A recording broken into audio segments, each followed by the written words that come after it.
A man who has killed over 1,000 foot soldiers single-handedly, a man who had the capacity, who had the strength, like the strength of a nation, who tore the mouth of lion, just like the way an individual could easily butcher an animal and so on and so forth. There is a story of a man in the Bible known as Samson. The man Samson in the Bible, humorously I keep saying, is one of the most overused or over-leveraged stories to caution young men whenever they tend to be drifting off the course of life and generally about their destiny and the rest. From one perspective, really, I think it shouldn't really just be equated to just the male gender. It should be across all genders, because I think there are a few lessons that one could really deduce from that in order to improve and make their life a worthwhile.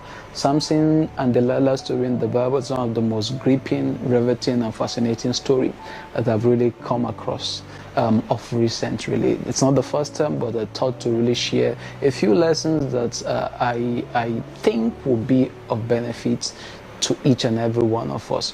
So the first, from Judges, right from his birth in Judges chapter 13 to his death in Judges chapter 16, the first lesson I think is that not all tears in life are worth our time, are worth our investment, and equally are not worth our attention.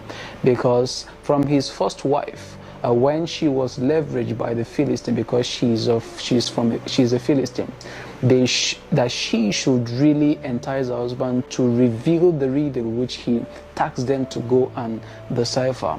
And she cried, "Oh, honey, are you sure you don't love me?" and so on and so forth. I mean, he loved her. I mean, she's his wife, and he then revealed that to her.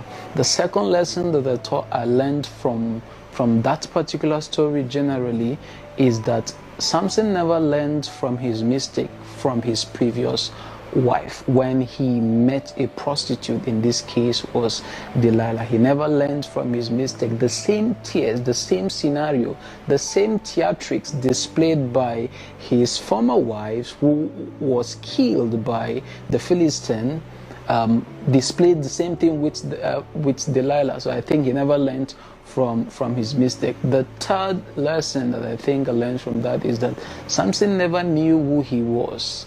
He never knew he was a deliverer. Technically he knew, but he really did not know his root. Because let me give you an inference. In Proverbs chapter 6 verse 26 thereabouts, the Bible says, "For by means of a womanish woman shall a man be reduced to a piece of bread." Amplified said, "For by means of a prostitute shall a man be reduced by a piece of bread." And in verse 32